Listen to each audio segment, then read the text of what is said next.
Now we're going to learn about saving the application. Remember, it's always important to save your application if you have made changes to it. Otherwise, you could lose them because you left the browser or power went out, whatever. Now we're going to show you how to save. This is a program at tab 29. We're going to go look at the program. Here it says tab 29.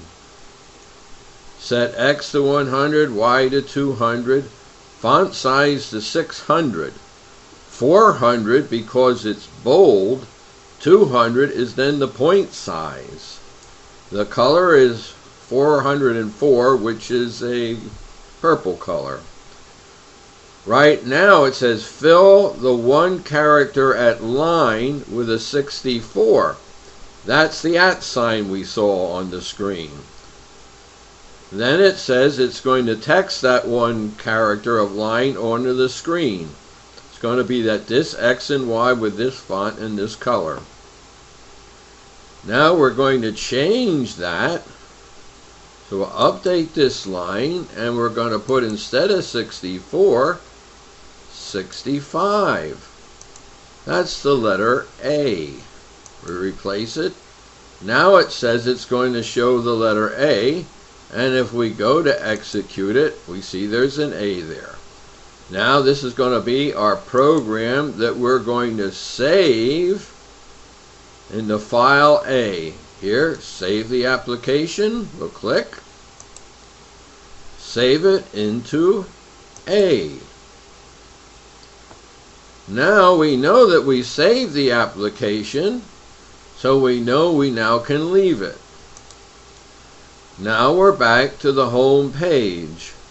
Down at the bottom it says when you save your app, it is placed in a file.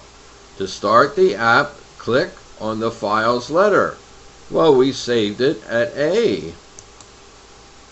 So when it starts, immediately it shows us an A.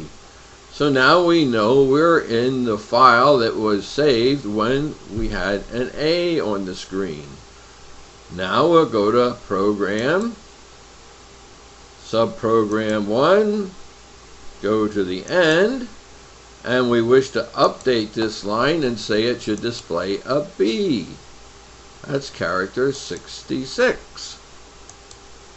Replace it. We'll check to make sure there's a B there. Yes, there's a B there. Go back to programming.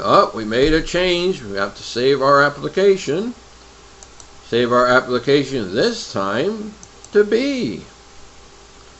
Now we're safe because after we changed, we saved it.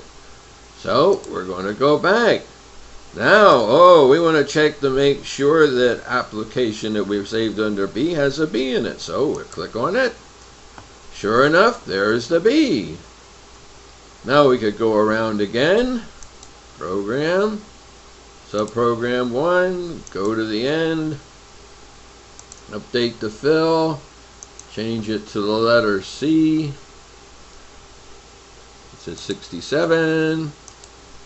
Replace it. Now it says 67. Now we say, the program's changed. We have to save our application. Click on Save the Application. We're going to put it in C. Well, now we safely saved it, so now we know we can leave. Now we're at the home page again, where we get to select which program we want to work on. Well, I'm going to click on A. Comes up and says an A. Well, now I haven't made any changes, so I could just leave. I want to work on B. Click on B. There's B. Now we're in that program.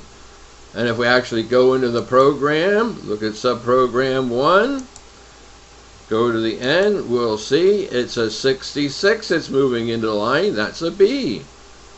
Execute it. Now we've made no changes to it, so we could just leave and go here and we'll say, I want to work on the one in C. There's the C. So now we know how to save our applications, and it's very important to save if you've made changes. One rule that I have is, when I go to save, I use S for save and T for test. While I am programming, I will save something under S. It doesn't take any time to do that. Just go, save the application, and say S. Same thing I use T for, test. I go there, if I'm testing something, I continually save it in T. As long as I know everything is all right, then I will save it under one of the other letters. So I save my regular applications under all these letters, but when I'm working on one, I often save it to S or T. It doesn't take much time. While programming, get information from the glossary by clicking Info. Thank you for watching.